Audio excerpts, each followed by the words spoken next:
First things first, 30k subs. That sounded a bit too formal. There are 30,000 chicken nuggets have entered the arena. I mean, look, a number's a number, right? So they don't really matter unless we're talking about age. 30,000 isn't, any more important than 23,46,7. It just looks cooler. Now, with that said, I don't think I'm doing anything. I mean, last time we did anything, we did a Q&A, but... What's your favorite OST? Name 3? Okay, I mean, so I like the Atlantic Ocean, the Pacific Ocean, and the Southern Ocean, I suppose. I don't know. Is Paimon an adult or a child?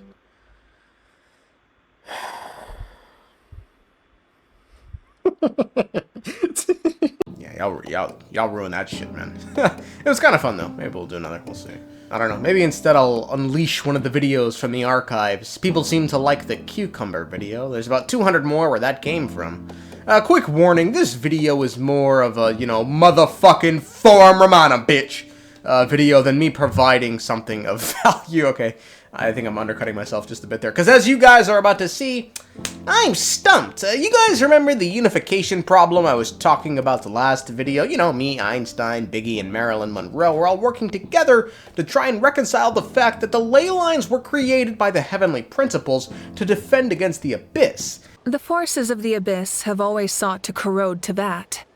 The ley lines were created by the heavenly principles, and it's only with their protection that Teyvat is able to nurture all forms of life. You may wonder why the Night Kingdom, a land of souls, was unable to accept the souls adrift on the surface.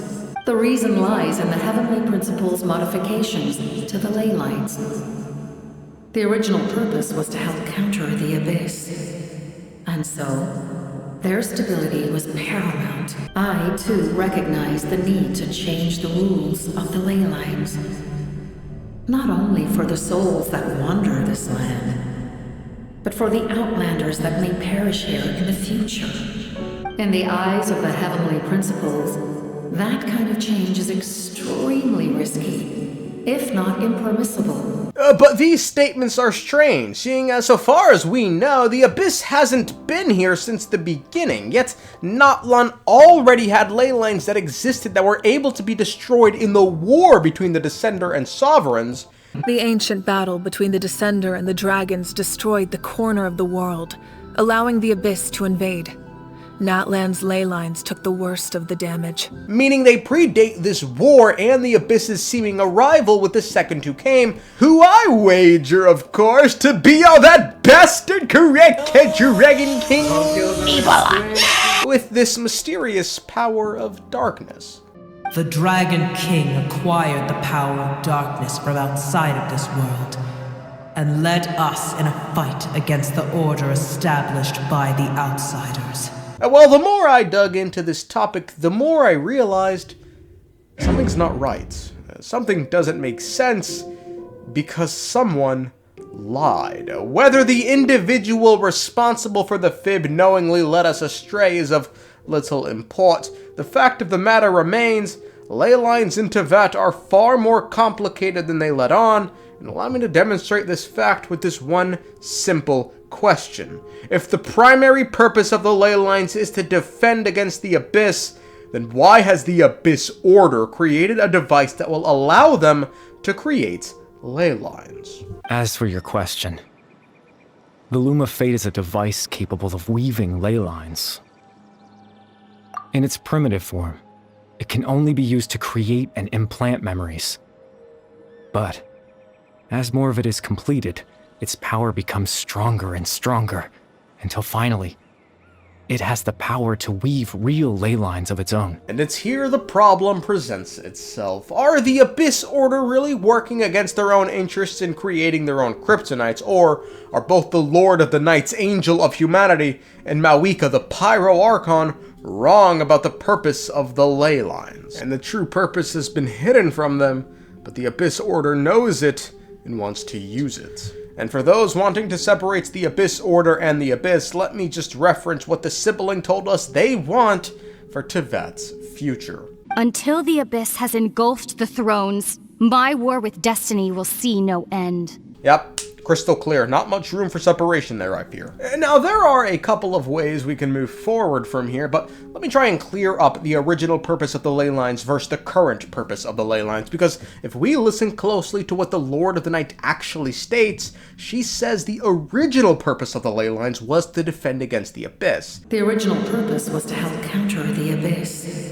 Now, this could mean the current purpose of the ley lines is something different. However, given she does not delve into what this could be, combined with the fact that we learned later from Mavika it's thanks to the ley lines Teyvat is able to nurture all forms of life, I'd reckon the original purpose still serves the same purpose today, and something that could or could not be backing this line of thinking up is Ronova's refusal to remove the Captain's curse of immortality. It's long been suggested the reason the curse of immortality exists is to prevent those souls, those corrupted souls by the Abyss, from entering the ley lines. Khaenri'ah was the center of the cataclysm, so it makes sense a lot of people, both innocent and guilty, were deeply affected by the Abyss. We learned in 5.1, this abyssal corruption of one's being can last their entire lives and be impossible to remove.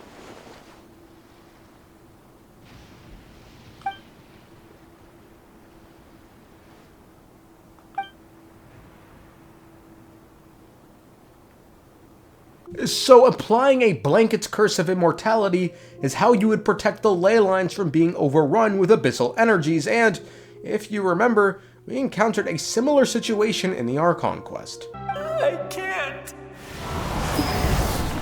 Watch out, Sea Lolly! The Abyss is corrupting him! Disappearing. You are.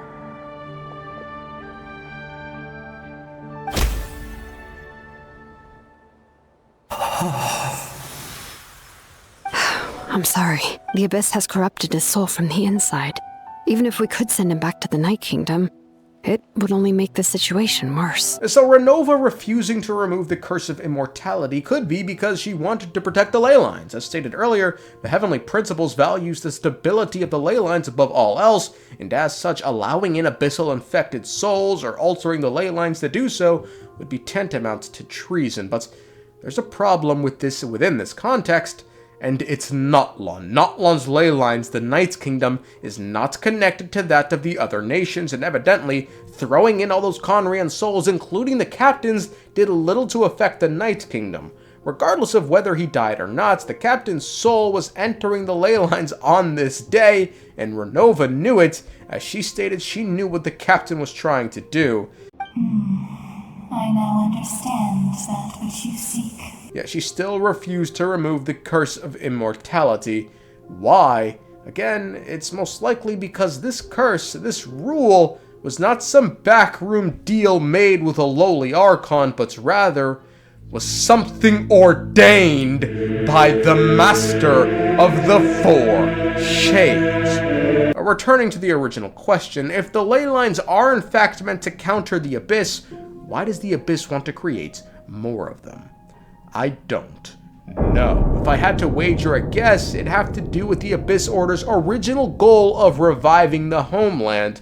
Obviously, Khaenri'ah. In focusing single-mindedly on confronting the Heavenly Principles, we neglected our original mission, the revival of the homeland. And given the ley lines are said to be, quote, a mysterious network that links the whole world together within which flow the elements, it's said the ley lines remember all things that happen in this world from the surface down to the deepest depths. If this is the case, then they could quite literally be wanting to just revive the memory of Khaenri'ah and have it manifest in the real world. I have a whole other separate video dedicated solely to this topic, so I'll leave this point here for now. But this raises the question of how the Abyss plans to deal with the anti-abyssal properties of the ley lines they seek to create. We don't know. But what are these anti-abyssal properties baked into the ley lines? We don't know. How does the Abyss plan to deal with these properties? We don't know. And finally, given the Heavenly Principles created the ley lines and the world of Teyvat is about to see a few more pop up that it didn't create, well, this finally gets the Heavenly Principles to awaken. Probably not, because money.